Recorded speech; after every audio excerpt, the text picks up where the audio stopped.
And we are live. Welcome to our Hockey After Hour, episode 10. We've made 10 episodes, so What? a little bit of a Yeah. celebration right there. Anyway, I'm Andrew on Reddit. I go by APAD, and on the Twitter I go by at Andrew Paddock. It's Padyk. That's so Ron knows. Oh, word. Cool. With us tonight is Ben, who on Reddit is user Fluttershy, and on Twitter is at Sardines Pack. That's Sardines underscore PACKT. Yeah, and Excellent. I'm back from my hiatus. And he's back also from the battle with finals, too. Yep. Hopefully, all went well. We'll see. And also with us tonight is Ron, who goes by on both Reddit and Twitter at Ron in a box. Pretty much everything I am at Run in a Box. Like, literally, like, Facebook, Twitter, Tumblr, freaking everything. Like, the only thing that I'm not is like LiveJournal, but that's because LiveJournal was a long, long time ago, and I don't in a talk about it. galaxy far, far away. Where I And- was much more sad and angsty. It was a great time. And finally with us in filling in for Brittany is Josh back again, who is our backup goalie just in case we need an emergency start or spot start. And he Yep. goes on Twitter at J underscore Eddington23 and on Reddit. I actually don't know your Reddit and your Reddit. Right. Xanadu the Immortal. Yes, it is. My Reddit handle is Xanadu the Immortal. There it is. Yep, I am the James Ramier of this group. James Raymer. I'm just okay. Ha. So let's dive right into it. One, if you don't have a TV on, you should probably turn it on because I currently see the LA Kings essing the bed to the Ducks right now. You can guess what I mean by essing. Because they're losing 4-1. Oh, man. This is beautiful. It's weird watching them play because some nights they are so great, but right now what I see is not much different from what I saw at the beginning of the San Jose series, where they got wrecked. I think part of Absolutely it wrecked. has to do with. I think their defense is probably one of the most overrated in hockey. I know that's going to be controversial. Well, saying anything's overrated by Well- definition is going to be controversial, but I think that people often confuse being a good possession team with being a good defensive team. Okay, the thing is, Anaheim is a good defensive team, just not consistently. Oh, I'm not talking about Anaheim. I'm talking about LA. I mean, LA, that's right. I'm sorry, I'm confusing my names somehow. They're close enough geographically. It's, And actually, I think that Anaheim is close to being on par with LA. Again, another unpopular opinion, but I'd put Ryan Getzlaf as good of a two-way forward as Andrei Kopitar. I would definitely agree with that. I mean, it's honestly either way for me. So it's I think a lot of when you look at the metrics that people point to say, oh, Kopitar is a really good defensive forward, they always point to possession stats, defensive zone face-off percentage, for example. Corsi for minus Corsi against. Like those are all possession stats. So I think that as much as people look at LA as a good defensive team, I think that they're much more of just a possession team, and that sometimes the defense leaves quick out to dry. So. Oh yeah, we saw that with the third goal, I want to say, where they just completely let in the Ducks, and it was just like, Kings, what are you doing? Mm.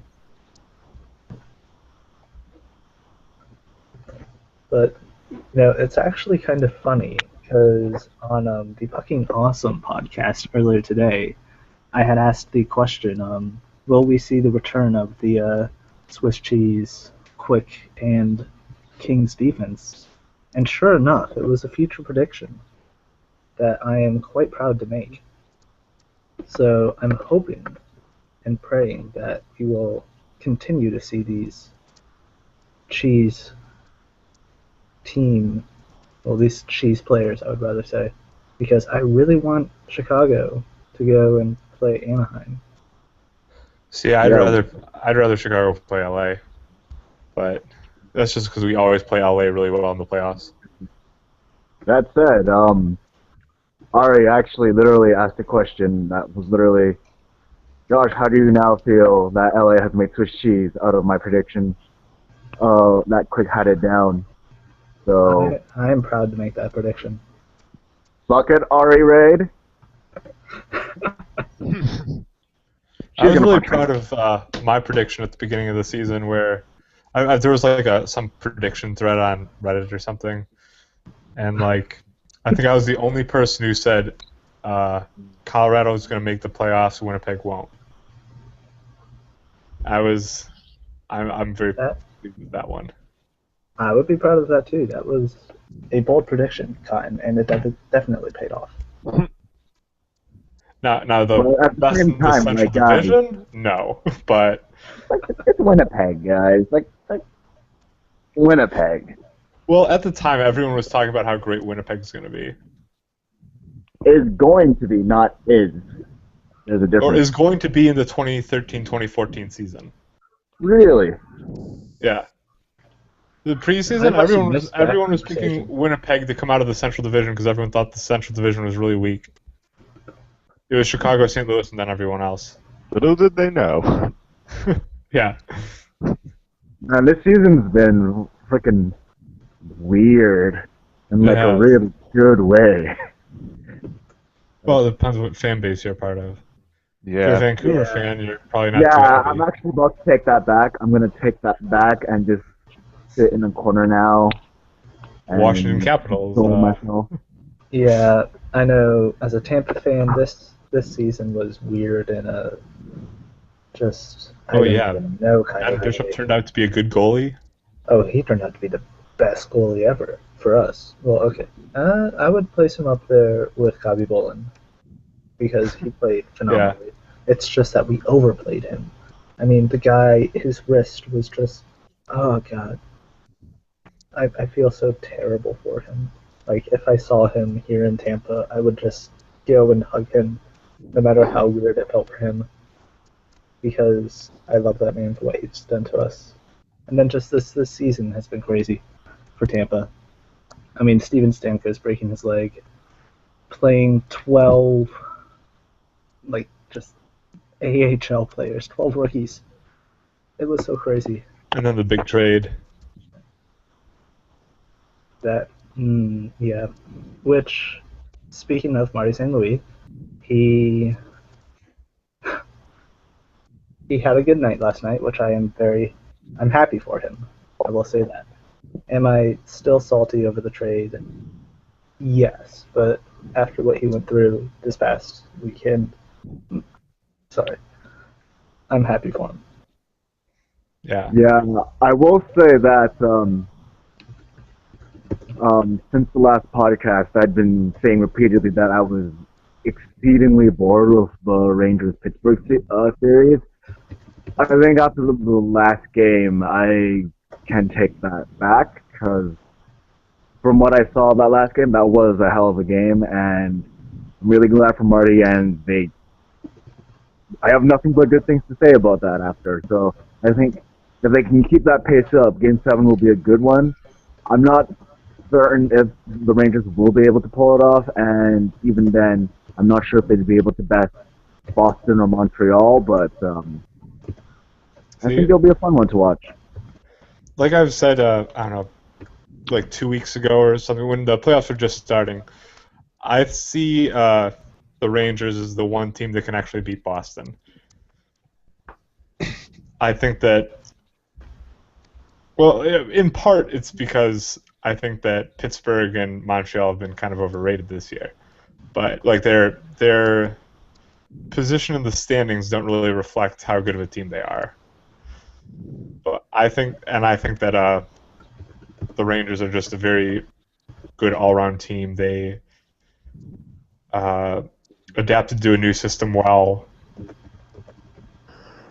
and they seem to be getting more and more comfortable with it as time goes on.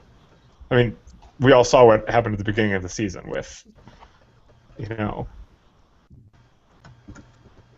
them having zero defense whatsoever, and Lundqvist had like a save percentage of like the mid 800s. Yeah. But then like everything just started falling in line for him, and I'm kind of the same way with Philadelphia too, where it was a rough start to the season, but once everything started going, they looked as good as any team in the East. Like, not gonna lie, I'm surprised how quickly the whole has Claude Giroux scored a goal thing. I'm surprised how quickly that disappeared, because I remember for quite a couple of weeks, that was going on very strong, and that was very repetitive joke, but it was still there. And then once he scored, just the floodgates opened. Damn. Yeah. I was like, for those few weeks, I was like kicking myself for picking him first in my like fantasy draft, but then everything all worked out.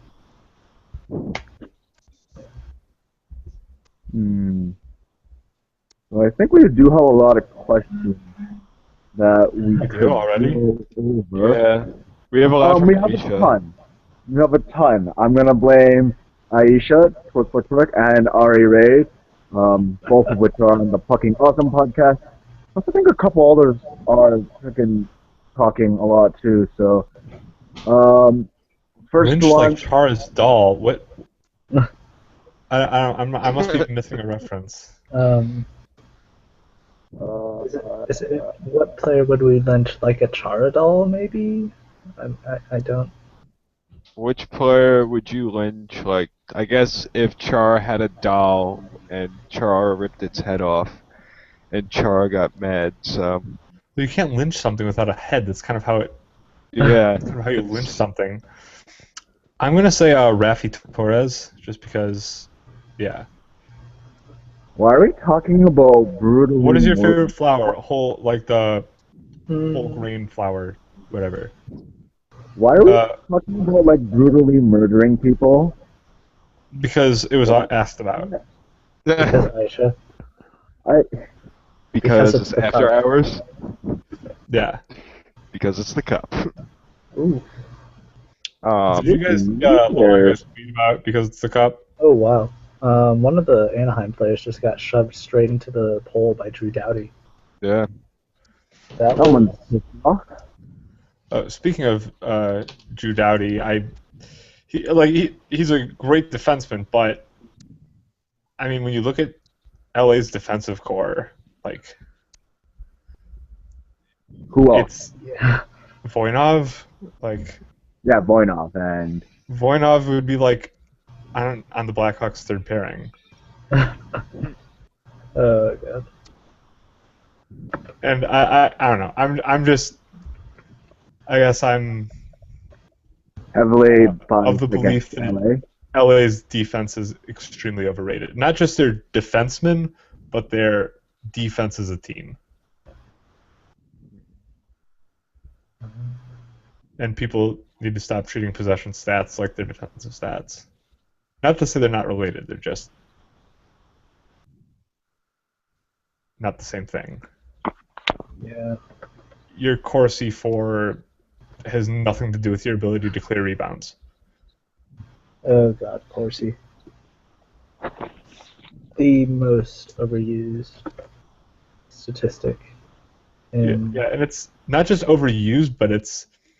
The last time I was here for the podcast, I kind of went on a rant about how it's looked at as like a word of law. Like it is the way to determine a player's worth. It's the secret word, secret passcode. It's the OPS of baseball, or it's the quarterback rating of football, when it's just not. Yeah, hopefully, I will say that a lot of the Corsi talk does tend to go over my head because I am still trying to wrap my head around it, mostly just because, one, I am technically a casual hockey viewer. Not super casual, but, it's not something I would have thought I would... I'm not sure how I'm phrasing this right now. Not that... Okay. Clearly I don't have a proper thought, but basically, in Toronto, Corsi, non-existent. Seriously. The fact that Toronto has a massive budget for analytics that doesn't get used is ridiculous. And like, I feel like part of it is that analytics, I feel like, is that it's all done within the team. Like, there's analytics that an individual team will come up with that they just don't disclose, and the analytics they're using are a lot better than the analytics we have. Kind of like, with the again, going back to baseball, because I feel like baseball is the sport where they use analytics the best, and I think it's probably hard to dispute that. Yeah. But the Oakland Athletics and the Tampa Bay Rays, since from about 2000 to 2010, did their own thing and they got it to work. They are two of the poorest teams in baseball, and Tampa Bay was, a contender for multiple years in a row. The Oakland Athletics, I think, have the second best record in baseball right now, and their payroll is nothing. Yeah. I don't know. I just think that there's a big discrepancy between how far sabermetrics and other advanced analytics have come in baseball to where they are in hockey, and part of that is because it's a one-on-one matchup when you're going to the plate, but hockey, it's a team sport. So I don't mean to criticize hockey in this respect. My criticism is that so many people in the hockey media treat hockey analytics on the same level that baseball people treat sabermetrics. It's really not at that point yet, though. I mean, when you have teams that just completely ignore analytics, it's just not there yet. But do you think? I feel like Corsi also slightly turns people off the idea of it, because you could literally just phrase it as shot attempts, and I think people would probably understand it a little bit better. Yeah, and the biggest defense for Corsi is that there's not a better thing out there, and that it has predictive validity. Yes, it has predictive validity. That's all stats do. And I guess, substantial compared to everything else we have, but it's not like, oh crap, one sec. Okay, sorry. It's not as it's used to rate individual players on things that they aren't even relevant to them. Like, going back again to the using it to judge defense when it's not really, when it's a possession stat. And yes, defense plays a major role in possession, but how well you play the passing lanes, how well you clear screens in front of your goalie, those things are not measured by Corsi. And it seems like it's the only thing that people ever cite. Oh, and Fenwick. It's which are pretty much the same thing, just a possession stat. And not to say that it can give a good idea of a player's value. It's just that you can't just make these big sweeping generalizations about one stat as it applies to everything.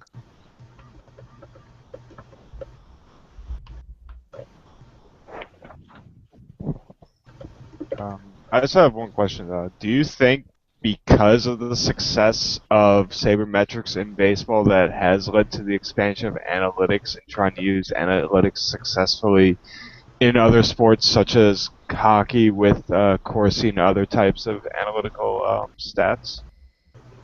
Well, yeah, I think it's the way to kind of it's a way to get a leg up on an opponent, and you don't have, and historically for 100 years, sports have been, you get better than your opponent by training harder, watch more film. And now it's, we can have a bunch of mathematicians who have never touched a baseball or hockey puck or basketball or football in their life and make these predictions better than scouts could without them. Right.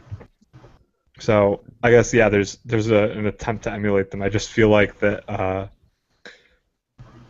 the hockey community's kind of closed themselves off and haven't wanted to expand to something like your team's giveaway to takeaway ratio per 20 minutes when you're on the ice versus when you're off the ice, stuff like that.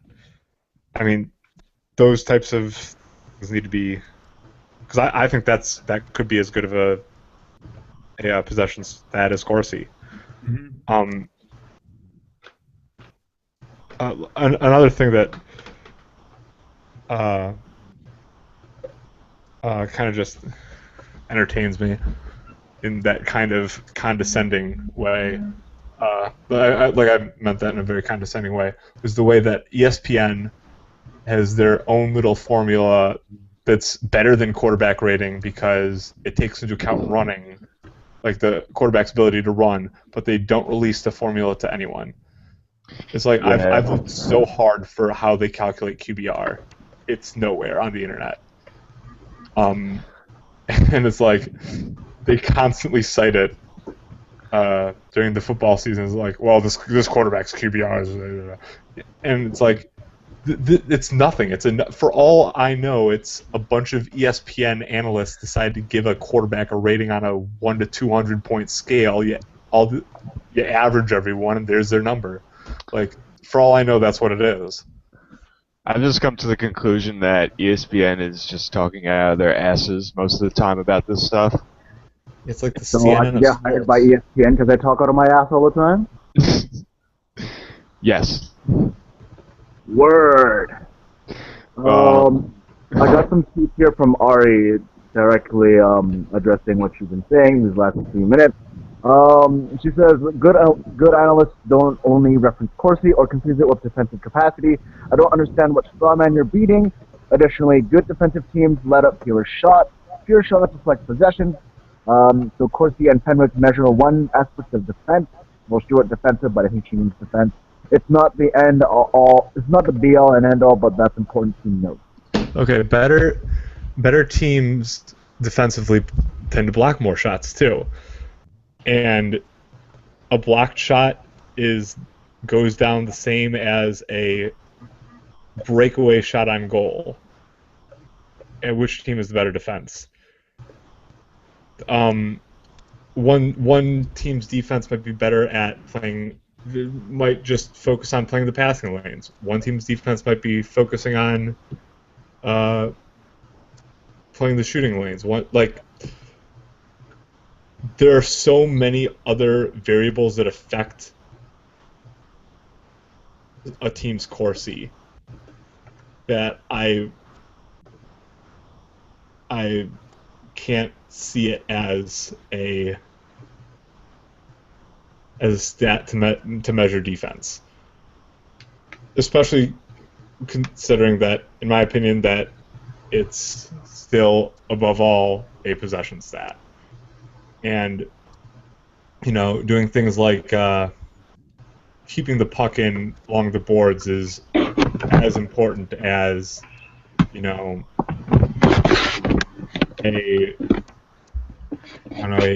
good forecheck or something.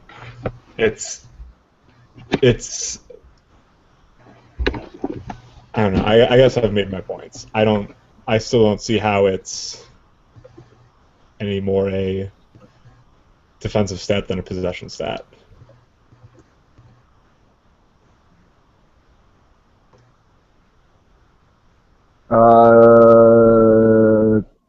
We've got a response from Ari. He says, not true about block shots. They're not calculated in Fenwick. You know, if you guys are going to argue about this, we probably should have just got Ari on the podcast. Yeah, we probably should Yeah, have. can we just send her an invite or something? Well, I was originally talking Corsi, but we can go Fenwick too. She also says, whether you play passing lanes or what, the goal is still to minimize shot attempts. That's what defense does. And then Mark says that's why Corsi is more reliable IMO to Fenwick. IMO meaning, in my opinion. That Corsi is more reliable than Fenwick, did she say? Yeah, that was Aisha.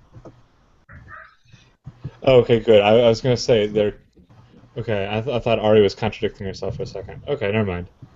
And then she says that's why a 12 save shutout is less impressive than a 50 save Scriven shutout. You know, I got a lot of 12 save shutouts in NHL 14, but I also have a lot of games where it's like where I win by like 5-4 and they have 4 goals on like 12 shots, and I get really mad at Bernier. I'm like, man, what a great hockey game, man. Thank you, EA. Well, I don't know if we should probably move on, but if you guys want me to keep going with this, I can. Well, considering that this is called our hockey cast, not our statistics cast, I think it would probably be better to move on. Yeah. I'll have to join them for their next podcast or something. Yeah. So shifting gears, it seems the trend in this round of the playoffs is water bottles and squirting. Yeah? Yeah. I can tell you somewhere else where squirting is the trend regularly. Damn it, Ron. I wasn't even going to touch that. Yeah. That was just like, well, you gotta touch if you want to make it squirt.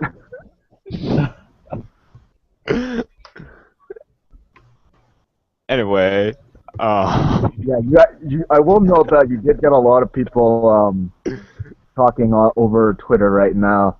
I did? On the analytics discussion. To be fair, it was a fairly lengthy rant. Yeah. So I'm not seeing. I don't even know where the. This is all on the. I'm looking at the our Hockey Cast Twitter right now. Seriously, TJ Luckman also says Fenwick is slightly more reliable than Corsi in the playoffs, or so he thinks. Matt, whose username is Haneki, which I've actually never had to say, he also says you also have to use percentage relative to team as a judge too. Oh yeah. I know. I don't know. A few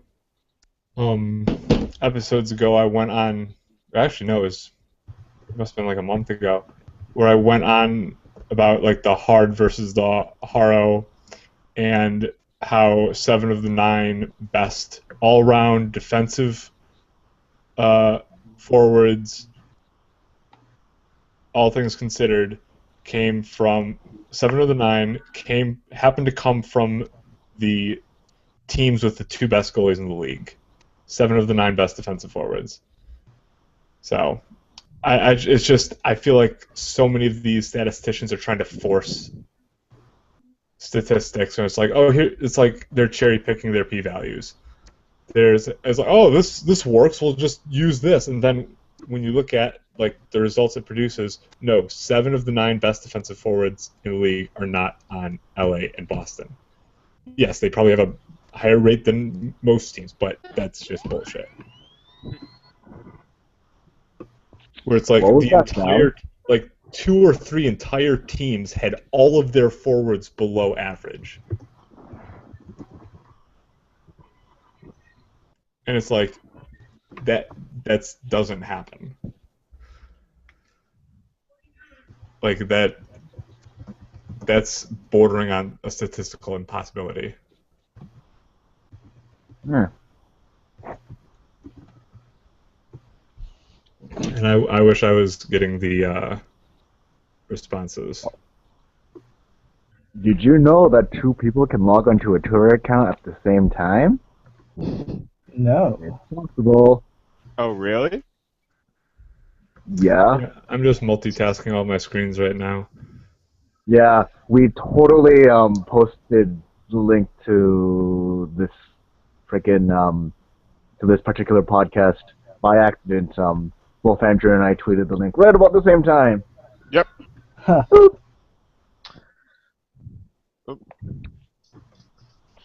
Well, anyway, I see an ad for the IIHF Ice Hockey World Championship, which has started since May 9th. Friday. Several games have already happened. A lot of things of interest, I think. Canada got the first game. They got upset by France in a shutout, not shutout, a shootout. What else? Russia beat the snot out of USA today. Yeah. What else? What else? France beat Slovakia. That But was then France lost to Germany. true. So it's kind of Yeah, and Germany's kind of undermanned right now since they're without both Ehrhoff and Seidenberg. They yeah. pretty much just have Die Zeitel to carry the team. So And then another interesting things. We also have Latvia, who I believe they beat. I forget which team it was, but they definitely have a win under their belt, which was not expected. But Latvia beat Finland, Finland which is impressive actually in my did opinion. good. Because sure, they might not have Keith Rask, but I think they have Pekka Rinne right now, right? Yeah, because he's not doing anything. He's not in the playoffs. Yeah, like basically, if you have time right now during the day, seriously, flip on a IIHF game because they're actually pretty fun. Certainly not the same level as the Stanley Cup playoffs right now, obviously, but there are a fair amount of NHL caliber players playing. Team Canada is basically like I'm not going to say second tier, but maybe third tier, I think, in terms of the best Canadian players right now. So it is. and you get to see a lot of the European kind of prospects coming in because there's historically a lot of players have kind of made their mark in the World Juniors, the World Championships, so it's kind of a good time to look at some of the up and comers too.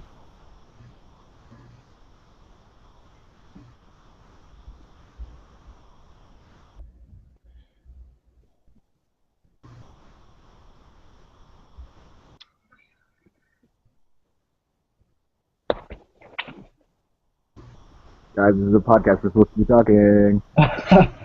Sorry. Sorry, I was composing a tweet. I've hogged the mic. You guys talk. Yeah. I'm not sure how much longer the round robin goes, but it is for a couple of weeks. So basically, if you're ever bored waiting for the playoff for the Stanley Cup playoffs to actually start, because most of them do start late at night, seriously, I do suggest putting it on. I know I'm watching Team Canada relatively closely because there are three current Leafs on the roster. There's Kadri, Reimer, and Riley. My understanding is that Reimer has actually played pretty well. Apparently, this last game against, I believe, the Czech Republic, apparently he still got Patrick Bouchard, so apparently the guy can't escape a bad defense, apparently, which isn't very encouraging, but he's been playing all right.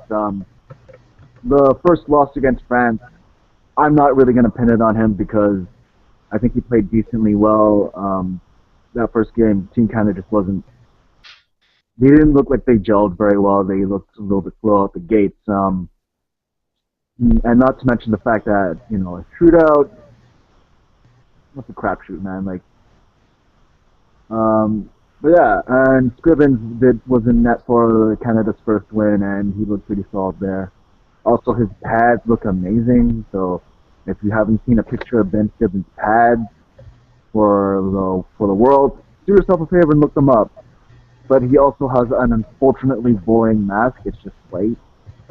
Like even Reimer has a designed mask, so. And do you guys not watch the IIHF at all?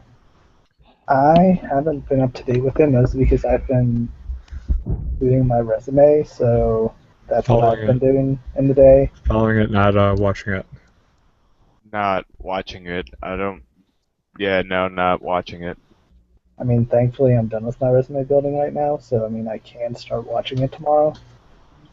So yeah, I probably should be applying to jobs, but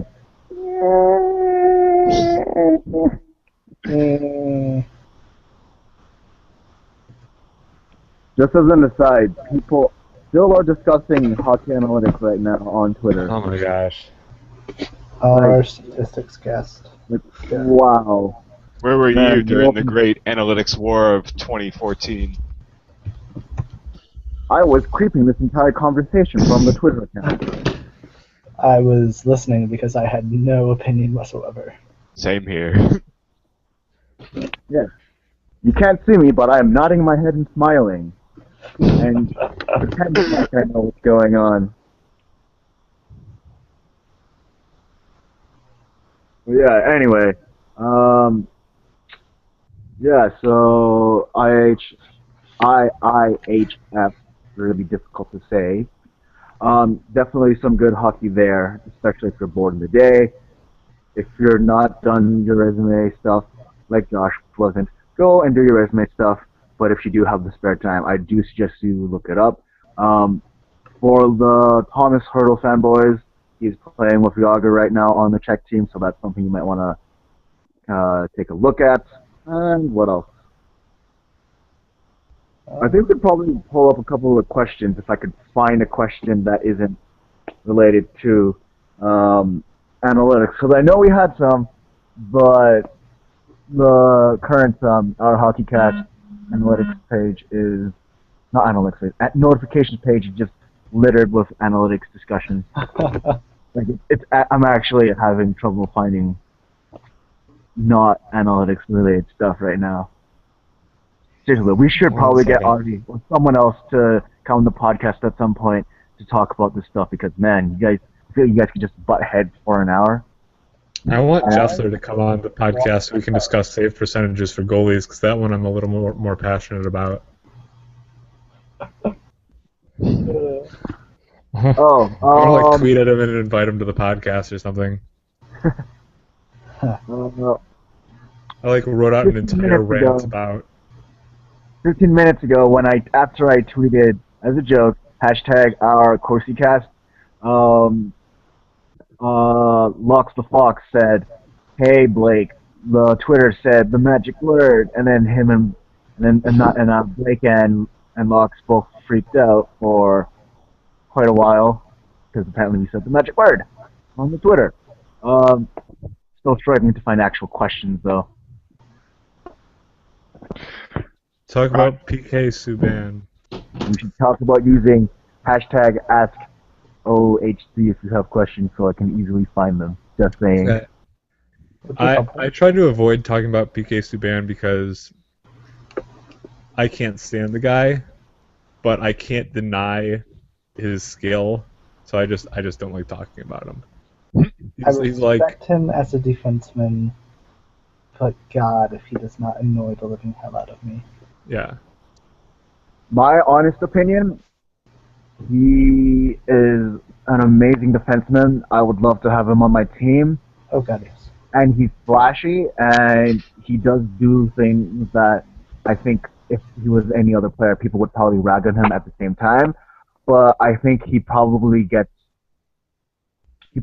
more crap heaped on him just because he is black. And I'm not gonna open the discussion about that right now, but there was a really good article written, I think it was on Puck Daddy, about the whole racial slant on things in the NHL and how I'm pretty sure there's a lot more unjustified heaping of abuse on Subban, I think, because I don't know if I agree with that because like I personally hate him and I don't view my hatred for him as racist. I view it I hate him because he's a diver.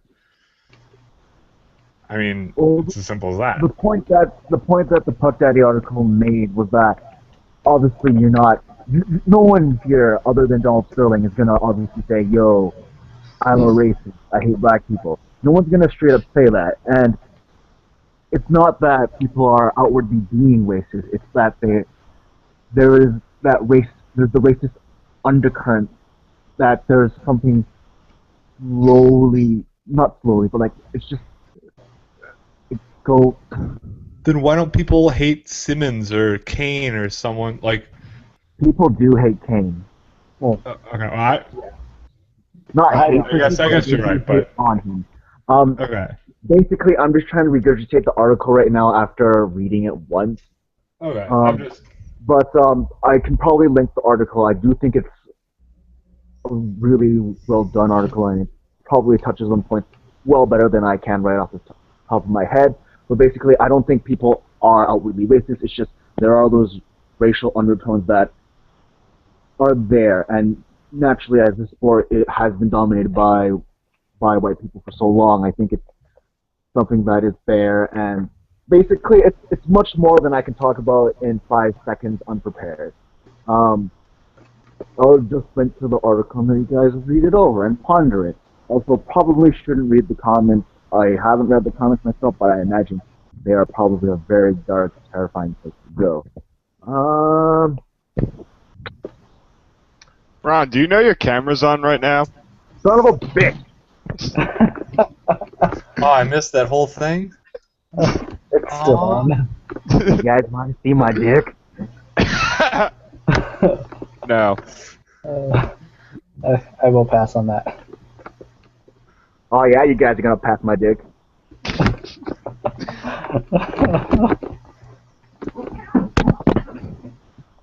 Hold on. I wish we had commercial breaks because I have some stuff floating around my head right now.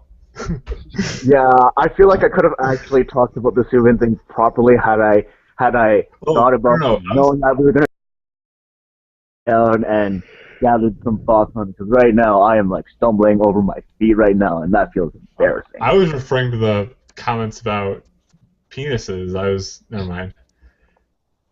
Oh! So you want to take this off camera? Oh.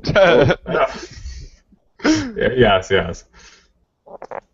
Anyway, I'm gonna pretend like none of that conversation happened because I am kind of creeped out by myself right now. Oh, no. You're good. Wow. So now okay, seriously. Oh wait, we actually did have some comments on the. PK Subban thing. Yes. First comment. Your cam is on. Fuck.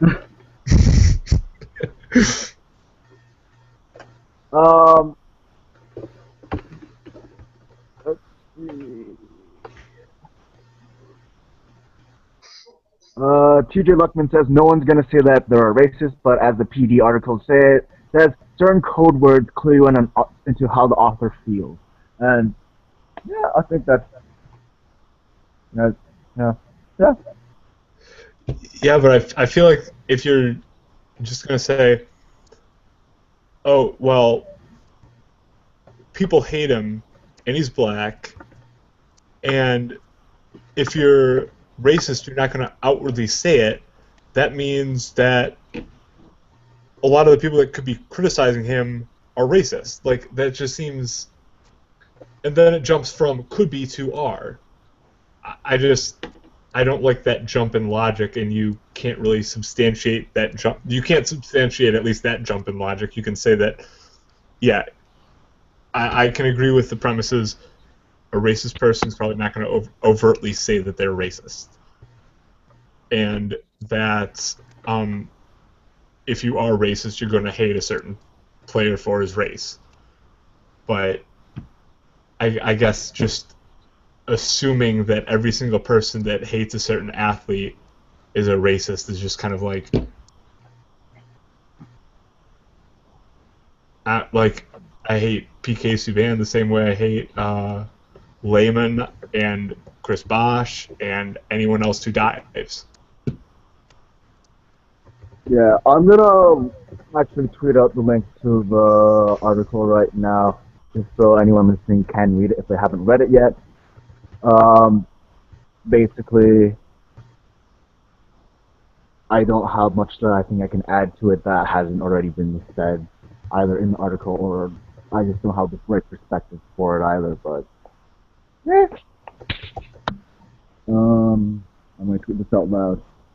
Here's the article on PK Subban that was mentioned before.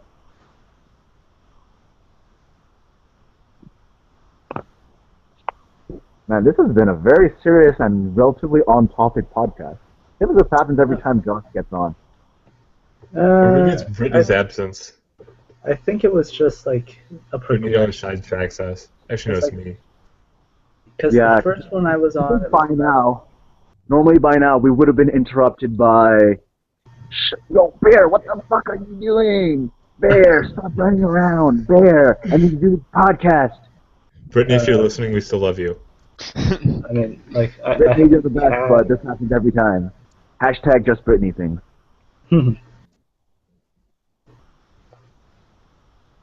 Well, if we do want to get sidetracked, Ari Raid, much earlier in a time where it was pre our statistics cast, asked, "How are you sure that I am not an intern?"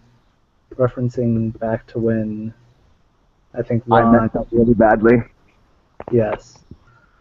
And I'm not an intern because I am actually just hopefully going to be a volunteer at my local museum because they can't afford interns somehow. I don't get it, but so yes, I'm not an intern, I'm just a volunteer. And Twerk for Twerk, or Twerk for Playoffs, sorry, or whatever. Anyway, both, either or. Does bring up the point that goes along with what I'm saying too. Wouldn't it be more racist to not criticize him because of his race? Because if someone who criticizes him is, from what I've yet to read the article, but from what the way it's been sounds like and the way Ron has presented it makes it sound like most people. I presented it really poorly, just so we get that clear. Okay. Well, definitely do not think before I started talking, which is very bad. You should think before you talk. Well, either way, maybe I'm not objecting to Puck Daddy then. Maybe I'm objecting to Classy Pedo Bear, who has used this argument. Let's not go there. But I'm just saying that the second you start, like, if I don't know, whatever. Yeah, I'll leave that because if it is a bad summary of the article, then yeah, never mind. Basically, I definitely just had the thought in my head. It's not that you can't criticize a player when he's black. It's that there's so much more of a microscope under him. So many things that he does that I think any other player would do without anyone noticing. Actually, I think I would agree with that. Like you look at the incident, the most recent incident, the water bottle incident, basically, where he complained to a ref after getting squirted with the water. Like, there was a significant media shitstorm over that, and I'm not sure that would have been that big of a deal with any other player, but it's PK Subban, so then all that stuff is gone too. So basically, I don't think I want to drag this on too much longer, but you should basically read over the article, read it a couple times, and just think it over because I think this is a pretty serious discussion topic. Much more serious than what we usually talk about, considering like we have podcasts where we spend the whole time talking about drunk food. But Oh, I must have missed that one. That was a good one. You missed out. well, I remember after that one, I could not go like 10 minutes after the podcast ended without making food. Like I'm pretty sure I immediately made like instant noodles and sat there feeling unsatisfied.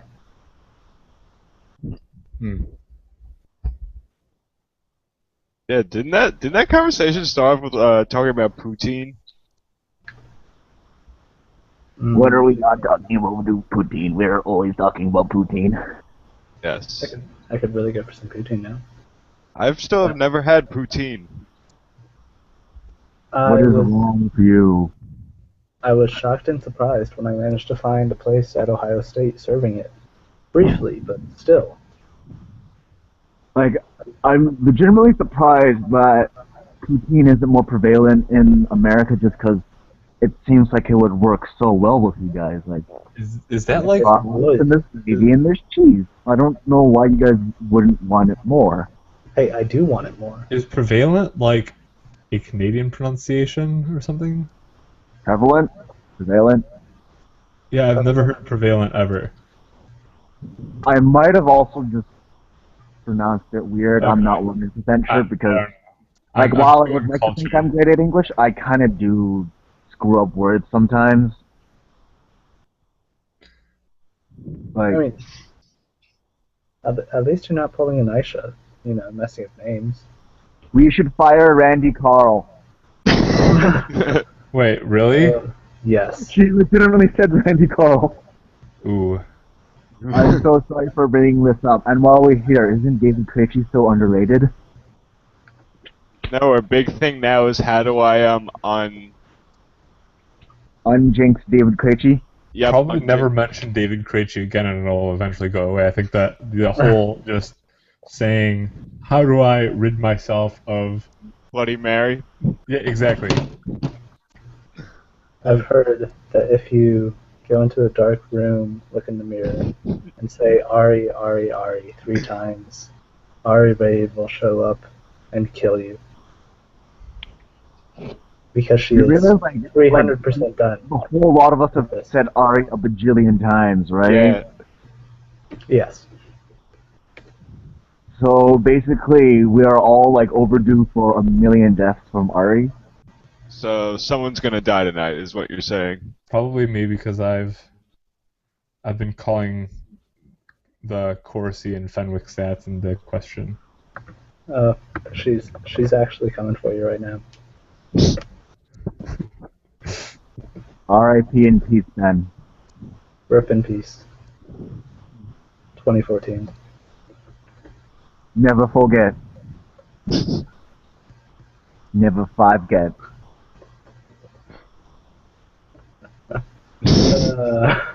Oh God.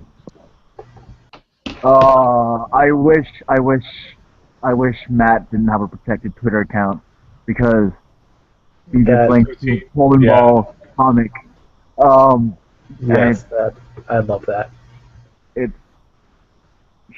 Should I describe it, or will that make it not funny if I describe it on It'll there? make it not funny. It'll make it not funny. Yeah.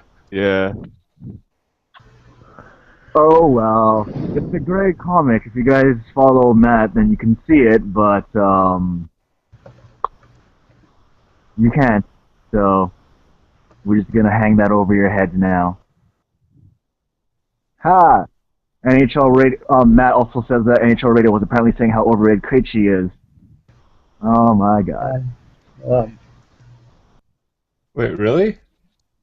Apparently NHL Radio was saying that he was overrated, and I don't know if that's something I agree with just because of one bad postseason. I mean, he was great. I mean- As far as I know, he was great during the season, and he's had decent postseasons. Yeah, Sometimes as he gets much slumped, and sometimes it's in the playoffs.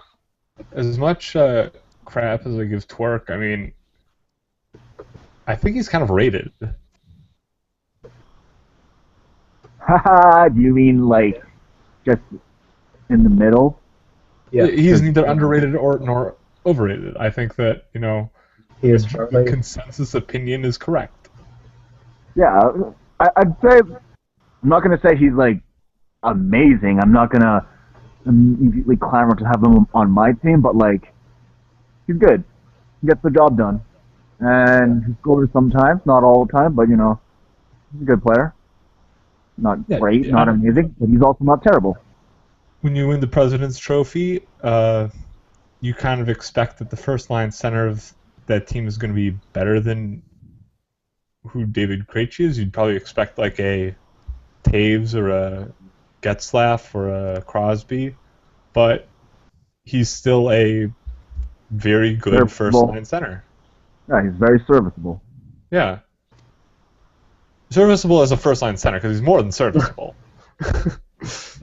Matt adds over Twitter, this is, by the way, at Hranecki.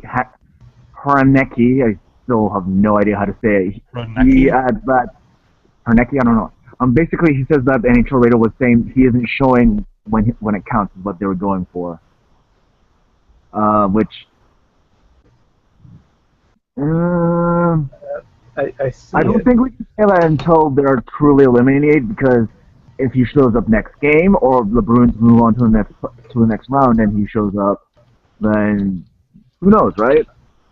I mean, I had no idea who David Bolland was, and then he scored the game-winning goal, not game-winning goal, the Stanley Cup winning goal last season. So, you know, we have to basically wait till Boston's playoff run is done and over before we can really say. Oh no, Ari's internet died, so she can't yell at us anymore, which is sad. So disappointed. Oh, that's a shame. So I think that you can't really criticize Krejci for being not clutch when he, like, during the Bruins Cup run, and like he was averaging like a point a game. And that's good, but is it sustainable? Like, can you expect this every single day? Well, he was able to do it last year. He wanted every single day, but is it feasible from a player of his caliber? Last year's playoffs, he was tearing it up. Just because he has a bad series here and there doesn't mean that he's not a phenomenal. Like he doesn't have a. I don't think 2 bad playoff series or something will really tarnish what he did when Boston won the Stanley Cup and what he did last year in the playoffs. It feels weird to be defending Krejci right now on this, but I don't know. I think that having what does he have, like 3 points, 4 points in the first 2 rounds? I mean, that stuff happens. Yeah. But I think Krejci still has time to really pick it up, so I wouldn't count him out until they're out. So yeah, that's the other thing, to say that he hasn't stepped up when he's needed to. Like, I haven't really seen him play poorly yet, just because he hasn't put up the points. Like, what was he supposed to do? Score a goal in this past game, so it would be 4-1. Yeah, you kind of just have to keep trying, and then you put the shots on, and hopefully they'll eventually go in. Twerk for Twerk adds, he did every playoffs except this series. Get it right, Ron. Sorry for not paying attention to Boston that thoroughly. I might have my reasons for that. She doesn't say. I'm assuming she means he was good. I actually don't really know, but I feel like I've talked about Boston way more than I thought I would, so I am no longer willing to talk about this anymore. How about that local sports team? Okay, well, we're not talking about Boston. How about Gaborik these playoffs? He's been on fire. Oh, yeah. Oh, yeah. Yeah. Just scoring his 7th goal about, 20, 30 minutes ago. Yeah, basically, anyone that ever said that trade was a bad idea basically has their foot in their mouth. Like, I think he's basically done exactly what he's been advertised and billed for, so I think that's probably a positive. Oh, yeah. Earlier when I was talking about that was before we went live, but I was just thinking that You're talking about how Slovakia lost in a game they should have won, and I was saying they were missing their two best players in Hossa and Chara, but Yeah. when you think of Gabrick, they're missing their three best players. Yeah, like as much as I like the idea of more hockey, I do think you have to take the IHF with a grain of salt because it's fair to say that this isn't the best possible roster a team can ice because Oh, absolutely, because, absolutely. you know, you have so many players gone for the playoffs. You have so many players that are just dead tired from the season, so they won't play. Like, if you want a good indication of how good a country is, you look at the Olympics because they are the hallmark for this sort of stuff. They are like they are the premier stuff in terms in that respect. So The only like, even problem if with the Olympics loses, is I'm that not. they I'll be only have sad, an but I'm not every. going to be that sad. Sorry, go ahead. What was that? I was just saying that the only problem with the Olympics is that they're, one every 4 years, and not to say that we have a better real alternative, but Well, if Gary Bettman gets his way, he'll have like a World Cup of hockey or whatever. yeah. But as fun as that would be to watch every year, I still think the Olympics would definitely take precedent and simply put, like, yo, man, it's the Olympics. That's all I have to say. Yeah, I don't see what the difference between a World Cup of hockey and just postponing the IHF tournament until after the Stanley Cup playoffs. Like, what's the difference? Like, that sounds like the same thing to me. And I feel like people are still going to opt out because they just don't want to do it. See, like, at the same time, I feel like a lot of people don't opt out for Olympics. Like, the only, like, people want to go to the Olympics just because they have that much more clout and they're that much more impressive. The Olympics already kind of has something to build off of. Like the Olympics has never had to prove themselves. A World Cup of hockey would have to prove itself before getting people to treat it like the Olympics. So it's kind of like a vicious cycle. It's like, oh, well, it's not the Olympics, so why should I care about it? So as a result, no one ever cares about it because it kind of just is viewed as that thing that's not the Olympics. It's basically a self-fulfilling prophecy. Exactly. It's so I'm really sleep deprived, so my thoughts are coming out really slowly right now. Wait, backtracking a bit. Was I saying that Krejci wasn't good? Because I thought Krejci was alright. And I'm not going to say he was amazing, but I thought he was good. Because Aisha is saying that I didn't think Krejci, who had a playoff game for the past three playoffs, I thought he wasn't good. Well, I thought that you were saying that he was just more average as of right now. The fact that he's not overrated, but he's not underrated either. He's right where he should be. I think it wasn't Ron who was saying that. I think Ron was talking about an article that was saying Krejci was overrated. Yeah, so maybe she was just confusing that. Okay, I'm just gonna get that on the table because, yo, step off, Aisha, step off. If you can step off by means of like internet radio or anything, but you know what I mean. Yeah, don't step off of the Chicago apartment. That's probably a bit of a high drop. Man. So, who's everyone's early Conn Smythe favorite right now? My Conn Smythe I totally saw that question and I totally missed it. My bad, whoever asked that question. My Smythe pick. Mine would probably be the Goalposts for the fantastic job that they've done in the Habs Bruins series. Oh, not just the Habs Bruins series. They've been all over the place. I know. They have done a fantastic job blocking goals all over the entire league. They have got my pick. Wait, who? Could you say that one more time? I didn't catch that beginning. The Goalposts. Yes. They have been doing their jobs just fantastically. Mine is going to be and I know I'm gonna like piss off Hawks fans by saying this, but I'm gonna say my pick for the Conn Smythe is who I think should have won it last year, and that's Tuukka Rask. He's carrying the Boston team, it seems like, right now. Oh, there's no doubt. I mean, And I think that without Rask, the Bruins would not have made it into the Stanley Cup Finals last year. So I thought that Rask deserved the Conn Smythe. I know that they give it to the winner, but I don't see Boston making it to the Cup Finals without Rask. yeah. So Yeah, I'm not gonna agree with you on the Conn Smythe thing there, but actually, yeah, I probably would for Boston at least. And on a similar note, I would have to say Carey Price. I think would also take my vote, at least from the Habs, just because he's played off his mind sometimes, and dude has stolen many games when the rest of the team didn't show up. He did, and Oh, he yeah. just shut the door completely. Yeah.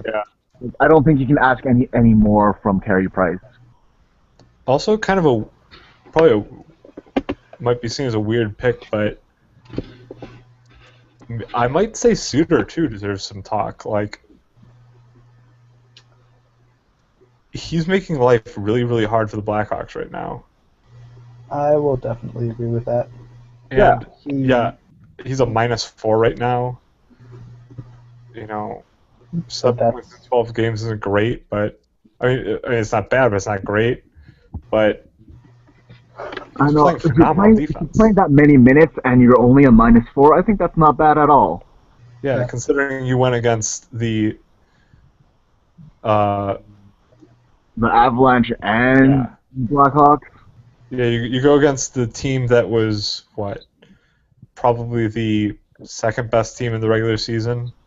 I'm going to put them ahead of Boston in that, just to piss off all the Bruins fans. But I truly do think, though, if you switch Colorado with any team, including Buffalo, in the Eastern Conference, they would have the President's Trophy.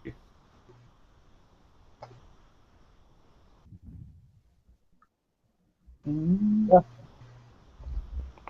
I could agree with that. Yes. Colorado had to play in the same division as the St. Louis Blues, who were a lot of people's preseason pick to go to win the Stanley Cup final. They were in the same division as the team that won last year's Stanley Cup. And they're in the same division as the both wild cards came out of the Central Division. The Central Division was the hardest in hockey this year, no question. And Colorado won it. And being 5 standings points behind the Bruins in a significantly weaker conference, I think that Colorado The would East have. was pretty embarrassing to watch this season. So And I would say Yeah. the same thing about the Blues, too. I think that the Blues would have, if they were in the Eastern Conference, replaced them with any team, including Buffalo, the Blues would have had the President's Trophy. without a I doubt, mean, it's just the East has been fairly weak. Especially Metropolitan. Oh God, the Metro. It was over in January. Everyone knew Pittsburgh was going to take the Metro. It was just everything after that.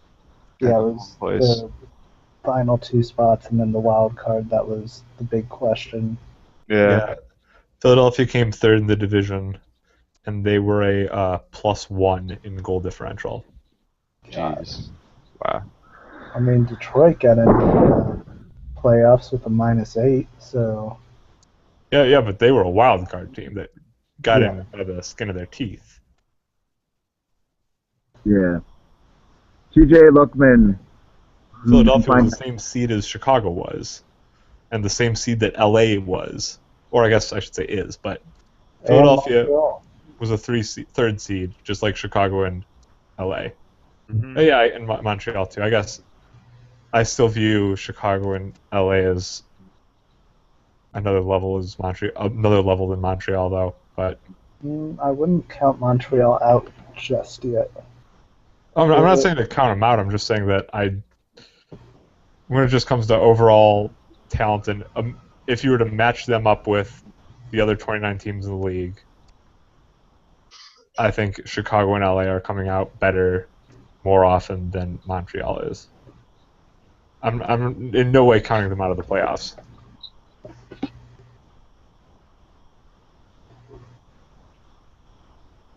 Yeah. TJ Luckman brings up a good point. If you imagine Buffalo in the Western Conference, they would have had a lot fewer points than they had this year, and they already had basically nothing. So that would have been kind of rough to see. Yeah. Also, this season could be an interesting kind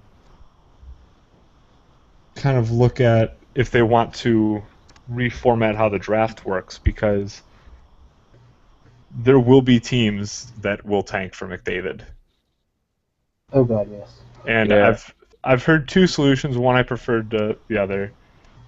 One solution is everyone that's not in the playoffs gets their own playoffs. The winner of the playoffs gets the first round pick. And I'm not a huge fan of that system because it still benefits, it helps the middle of the pack teams become great overnight, while the teams in the basement stay in the basement.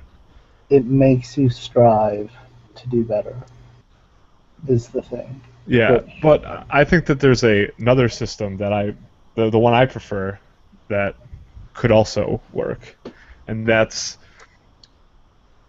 the second you're mathematically eliminated, you count your wins from that point on. Let's say standings points. The team with the most standings points from the point when they're mathematically eliminated gets the first round draft pick, and number 2 gets number 2. That way, the worst teams are still favored because the bad teams get eliminated first, so they have more time to accumulate those standings points. But it still gives teams an incentive to win, because the more they win, the more of those standings points they get once they're mathematically eliminated. I think that would make sense, yeah. Interesting. But makes sense. That's not something I would have come up with, that's for sure. Well, I didn't come up with it. I forgot where I heard it. I think I heard it on the radio somewhere.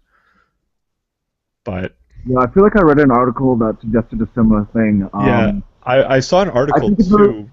If there was a really simple way to explain it, I think that would be good, because somewhere out there's going to be at least one team owner that just says, "Yeah, I don't get it. Let's just go the old way."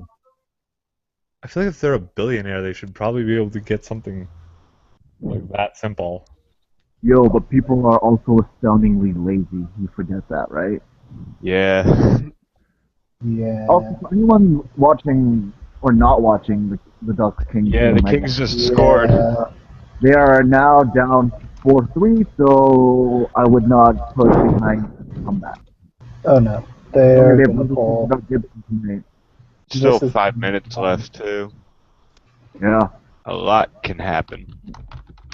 I think this is overtime. Given the recent trends in the NHL, I'm going to put my money on an empty netter at 3:30 left to go. Thank you, Patrick Law. Hole in the wall. And I think that's actually what happened with the Boston game, too. Yeah, that was. Yeah. Do it, LA. I want to watch you suffer. What? Honestly, I was hoping that the Kings would get reverse swept in a moment of sweet, sweet irony. You just don't want to be alone. Correction, I am not alone, just not with the team that I wanted. I wanted the Sharks to move on. They are not the team that I wanted to be boom buddies with, reverse or not. I was hoping for the Wild, but then they had to go and be a strong home team. Yeah, that's been kind of weird. They haven't been able to beat Chicago at all, and in Chicago, but they are really freaking good at home. Yes. Yeah. And I hate that. Also, I'd just like to point out the second we bring the Taves Hosa Sharp line back, it starts working.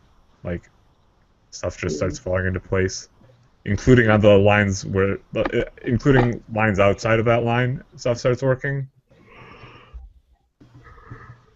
So. Oh man.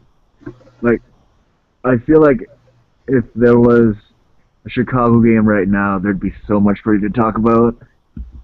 Oh god, yes. Yeah. Like, I would love the two things that are Ben's bread and butter, Hawks and analytics. And random baseball references. Hey guys, did you hear about sabermetrics? I'm pretty sure, like, okay, maybe not a majority of people, but I'm pretty sure you aspire to be Jonah Hill in Moneyball. a majority of people. I actually haven't seen that movie. Really? Yeah. Wow. The one guy that talks about analytics all the time hasn't seen Moneyball. Have you always read the book? No. You should read that, and also there's a book about the '08 Rays too, that deals with how they used analytics, which is also pretty good. Actually, better than Moneyball. By the way, I'm gonna publicly shame you right now on Twitter because apparently you talk analytics, but you've never seen Moneyball.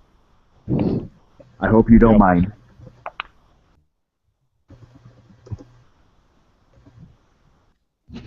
I'll retweet it even.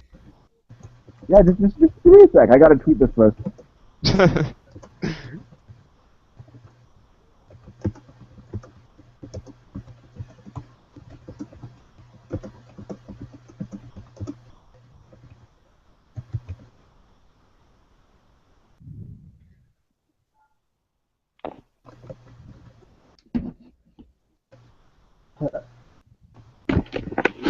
Alright, so do we want to put up predictions for tomorrow night's games?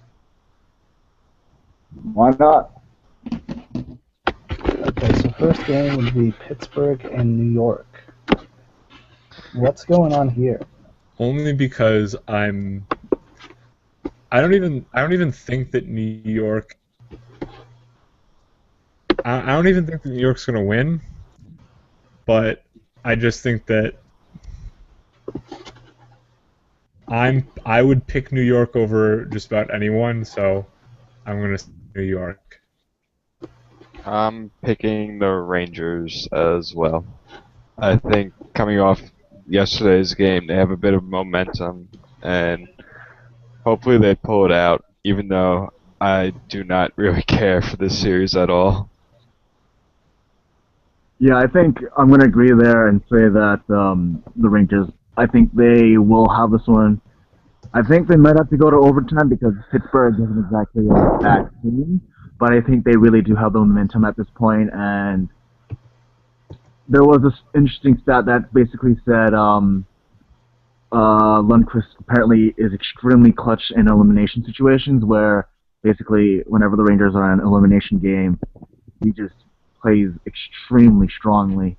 So I think they'll probably still carry, and I think the Rangers will have this one, but it won't be easy. The only problem I have with that is that it's kind of a small sample size. Like, That's true. I doubt, like, if you did, like, I don't know. I just venture to guess that P is greater than 0.05. Yeah, that's fair. And the other 'Cause you're game talking is like, what, Chicago 20 games? Wild, right? There's a Chicago Wild game tomorrow, right? Yep. Yeah. And it's in Minnesota too. I'm going to say Minnesota wins Game 6, Chicago wins Game 7. Just continuing the trend that's home and home. I'm going to say it depends on A, whether or not Tim Peel's the referee. B, what lines Quenneville decides to use. And C, which Corey Crawford shows up. Regular season Crawford or playoff Crawford. Because we've seen both of them in the series. Yes, we have, and it's made me cry. Yeah, and one thing that I will add is that while the Wild have been really good at home, they did beat Colorado in Game 7 at Colorado. So, I think that's quite possible. I'm not going to put any money on it. I still do think the Hawks are really, really good. So, I think it'll be extremely difficult for the Wild, but it's not impossible. Well, the way that they've been playing, I don't know, like, their defense has just been absolutely ridiculous. And I guess a lot of people consider Minnesota a really good defensive team, but even having said that, I think that they are underrated in their defense.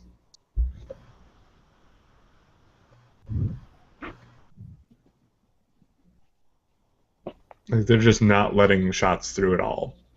Yeah. Yeah. I guess some of it does rely on Briz as well. Personally, I think he's been pretty good lately. Not sure if he'll be able to carry them all the way, but a little part of me still holds hope that he has shutouts for the rest of the postseason and leads Minnesota to a Stanley Cup final. Or not a Stanley Cup final, to a Stanley Cup. And he gets a Conn Smythe. For the sheer hilarity of how absurd that would be. If they beat Chicago, then I want that to happen.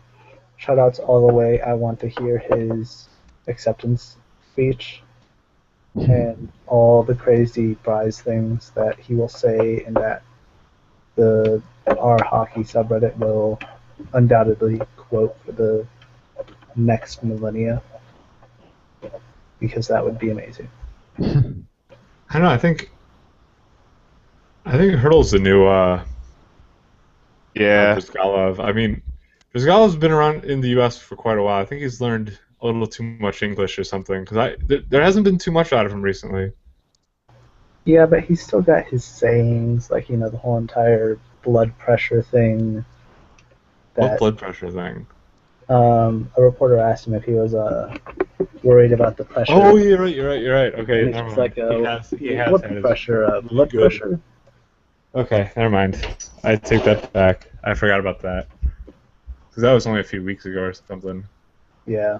So, I think he's still got plenty left in him. But no, if Minnesota gets by it, I would be cheering for that full shutout prize.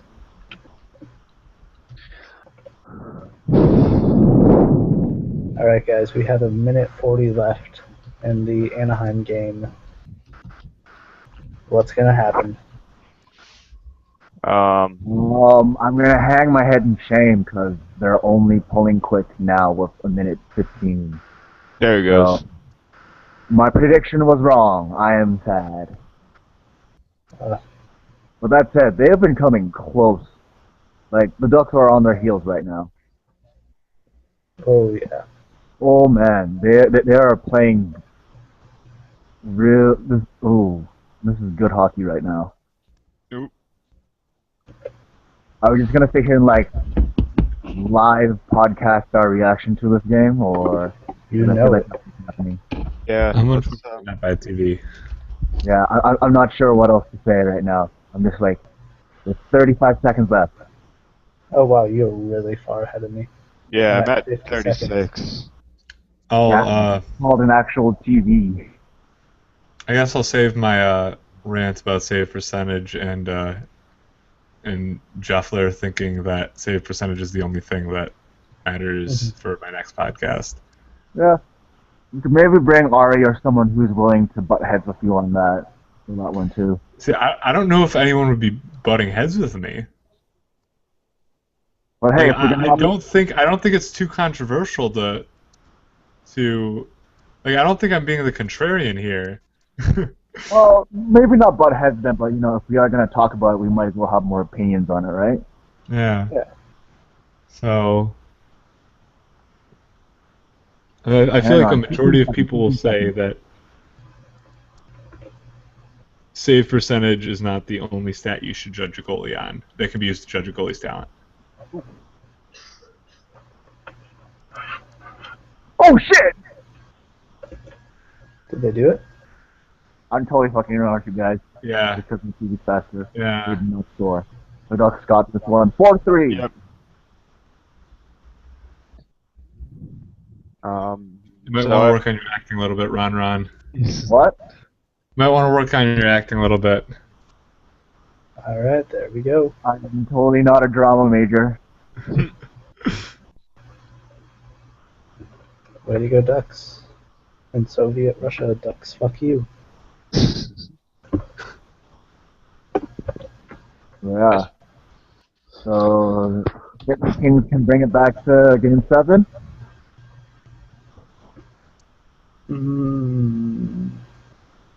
They could if they manage to get their defense together. But hey, honestly, if they do make it past, I'm not complaining. Wouldn't see Solani raise the cup one more time. Oh, that was a question, actually. I just remembered. I think Ari was asking it. Is there a reason to cheer for the Ducks that isn't Team Solani? Yeah, I like a lot of the Ducks players. Like, Except Corey Perry. I would cheer for the Ducks. Yeah, except Perry, I guess. But I like Sherry. I would definitely cheer for the Ducks if the Ducks made the Stanley Cup. I would cheer for the Ducks against any team in the East. I really like Ryan Getzlaf. I really like I just I don't know. I just like the way they play. I think that they're a lot of good two-way forwards, which I have a fetish for. So Yeah, I think honestly I would rather cheer for the Ducks over an East Coast team.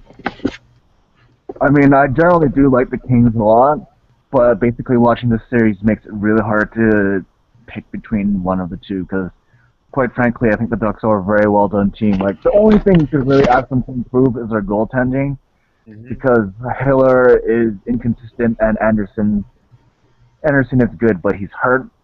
And the fact that they had to call up John Gibson to play right now, who is 20 years old and totally not going to say that he's not ready for the NHL, but he's not at the best position that he could be entering the NHL. That's kind of telling of how Hiller is. So Gaborik has now scored 8 goals in these young playoffs. Wow. He the leading goal scorer?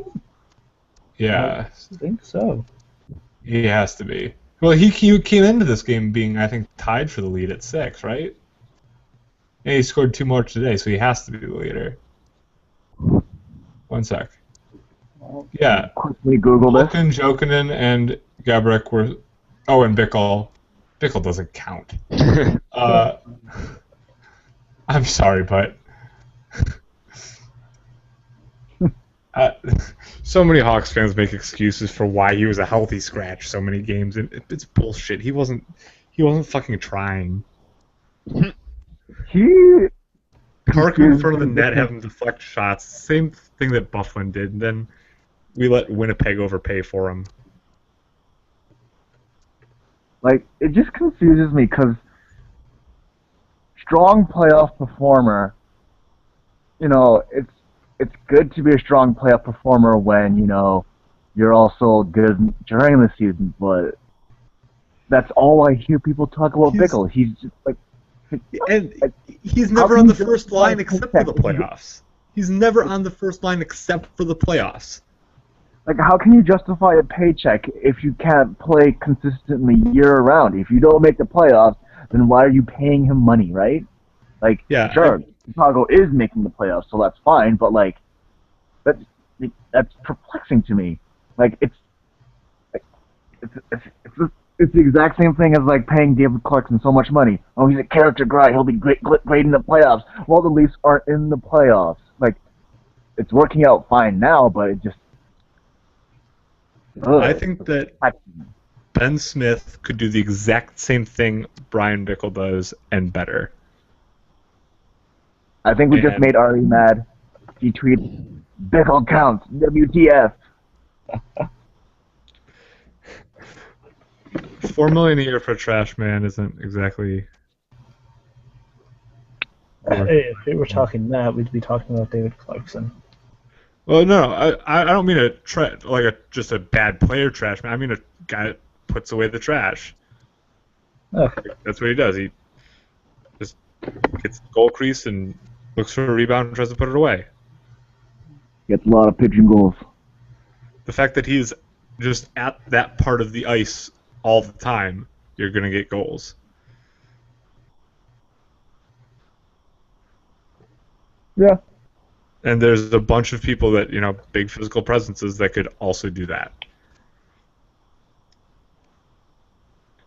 Sheldon Brookbank would probably have 3 or 4 goals if instead of Bickle, he was the name that Quenneville pulled out of his hat. His magic hat of line combinations.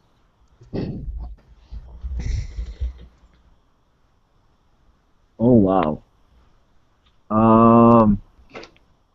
Ari basically said she disagrees with everything you believe in. And in another tweet, Torque says Clarkson is God and Bickle is his universe. So I think she's trying to give Brizgov a run for the money. So Bickle is humongous big? I mean... Aisha would know. Woo! Whoa. Wait, what happened? Sex joke. I just made a really bad joke. Don't worry about it. That's why I missed it because I was reading something. Never mind. Basically, Ari disagrees with you, and she's probably going to fight you when you least expect it. Okay. IRL too. If she would like to provide an explanation for how Bickle magically plays better in the playoffs that does not involve him playing on the first line, I'd love to hear it. I can't wait for this inevitable fight between you and Ari. Like, I think this is just gonna end in fisticuffs. Probably. Or a duel at dawn. No, but then we probably wouldn't. We'd probably have a debate over fighting's place in hockey. So we wouldn't be able to get to the actual fighting part because we'd be debating it the whole time.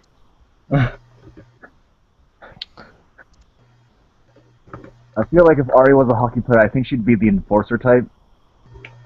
Yeah? She used to be Colton Orr vibe. Oh, God.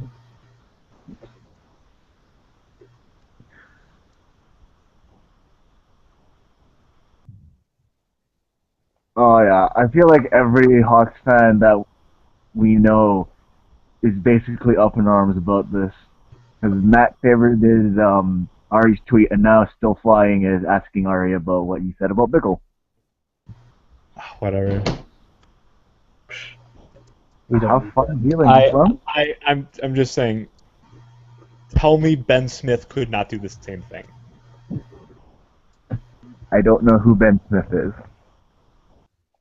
I'm not going to say Bollig. I'm not going to say Bickle's better than Bollig. Bickle will do that job better than Bollig. But I'm not gonna lie. Every time I hear you guys say Bollig, I keep thinking you guys are saying Boland. I'm like, hang on. I thought he left. Wait, you said you hadn't even heard of him until the Stanley Cup goal. Yeah, pretty much. Then again, second line centers are kind of not a thing in Toronto. Huh. So That's basically Nazem Kadri's job. And he's leaving you. Shut up, it's just a rumor. He's going to San Jose. Actually, Why, no, does he that's like Phaneuf. smoking or something? I'm sorry, that's Phaneuf. That's going to San Jose. Yeah. Just to piss off Jess. Truck is yelling at me saying, how do I not know Ben Smith? Is he related to Brendan and Riley Smith or something? yeah, he is. Probably. How many Smith brothers are in this league? Jesus. As many as we can get Twerk to believe. Jesus. Hang on, I'm gonna Wikipedia this guy right now. He's not related. Ah, dang. Is he like attractive or something? Why is she so aggressive that I don't know who this guy is? Because she has a thing with hockey players with the last name Smith.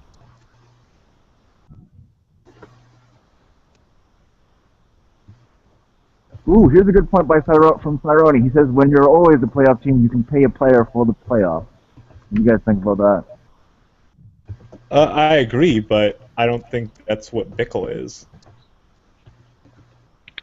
I don't think he's worth $4 million for a job that a bunch of people could do at the same level for less.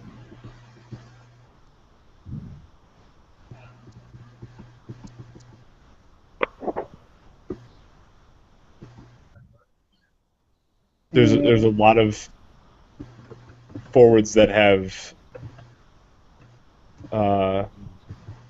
Bickle's physical presence, or at least near Bickle's physical presence, but also can skate. Fair enough. Yeah, I'm now reading all these tweets.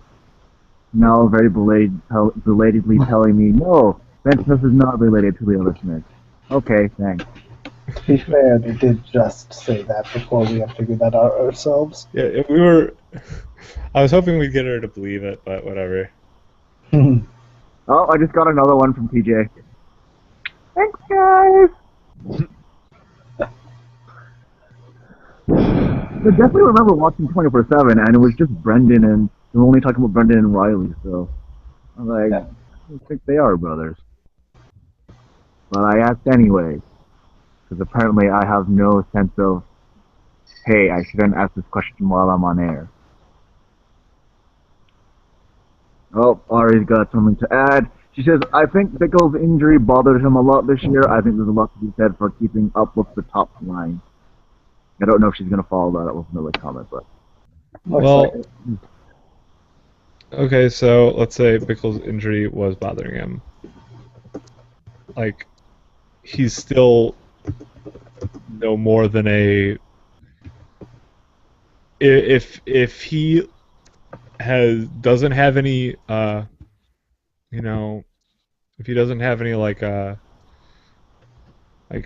hiccups in the season or any, slumps, and everything goes, as well as possible, he's a 20-20 forward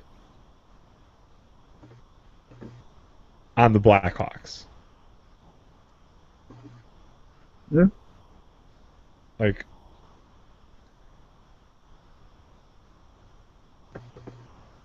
I just don't view him as, I guess, as indispensable as a lot of other Blackhawks fans think. And I definitely don't think he was worth the $4 million a year. Man, this It would be one thing if he was like a true power forward, like a Ginla, or maybe even like a Kessler, but like he's not. Yeah, this Bickle discussion is getting a lot of people riled up about this. Mostly just Blackhawk fans, but... Man, this is, first analytics, now Bickle. Yeah, I'm just being super well. controversial and contrarian today or something. This is a sardine packed show. Maybe I should have gone with the my little rant on save percentage because I think that one would have been a little bit better received. Yeah, weren't we supposed to like wrap up like half an hour ago? 'Cause we still kept Yeah. going. I don't know. Yeah. I'm so out of it. I don't I'm just slowly getting. I don't remember what my last meal was. Do you like never Waffles? What was that? Do I never eat waffles? I was asking if it was waffles. Oh no, I'm just saying like my brain is so turned off that I have zero memory. Like I watched the Cubs game. I know the Cubs won. I can't tell you the score.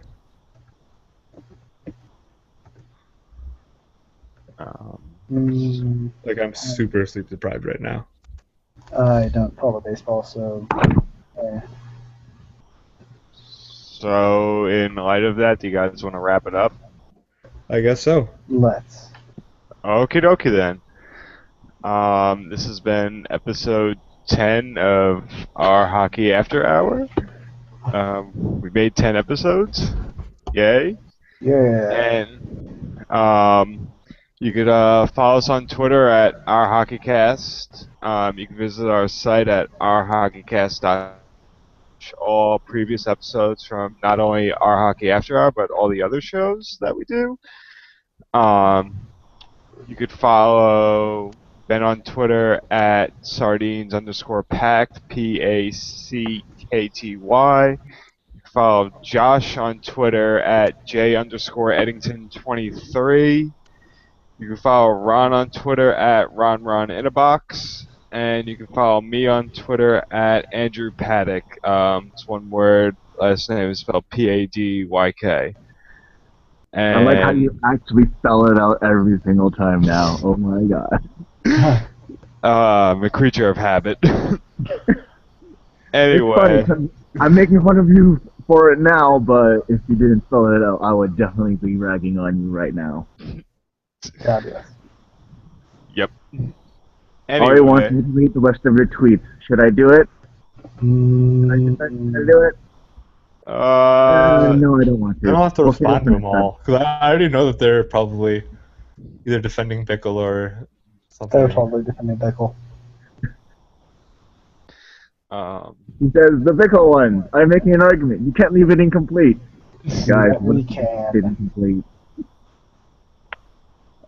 Should we do it just to piss her off? I think I'll have we shouldn't to. do it.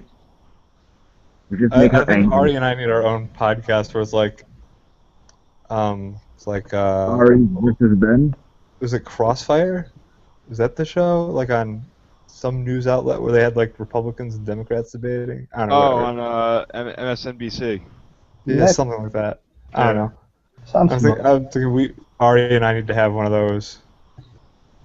And we'll also Definitely. provide like boxing gloves when you guys invariably get mad and punch each other. Well, we're deciding right now between arquebuses and crossbows for our duel. I vote crossbows. I vote arquebuses. Actually, let me look up what the hell an arquebus is. It's like one of the first guns kind of that was used in like the Western world. I think I definitely heard you guys say octopuses. So I'll just imagine you guys flinging octopuses at each other, and just like having like a wayward Detroit fan by the sidelines, just picking up all the octopuses. Hey, now they're not this Detroit fans. Come on. No reason to be throwing octopi around. Such a waste of calamari. I know, right? Yeah. Alright, so I think are we actually signing off now, or? Well, I just want to say one last thing, and it's that I do agree with Ari that Twitter does make it very hard to make a point because it does limit you to 140 characters, so that does suck. Yes, it does. And I can. Yeah. We should invite her on the show next time. Yeah, for Yeah. sure. Thursday if she's down. Well, fisticuff. Vocal fisticuff. I'll get my popcorn ready. Oh, I'll have mine. Oh yeah. Anyway, so that's it for the show. Enjoy Game 7 of the Rangers-Penguins series tomorrow and Game 6 of the Wild-Blackhawks series tomorrow. Let's go Until then, good night, America, and stay classy. Good night, America and Canada, and the rest of the world, if the rest of the world is paying attention to hockey. And the good random day, hockey Asia. podcast. all right. Good night, planet Earth.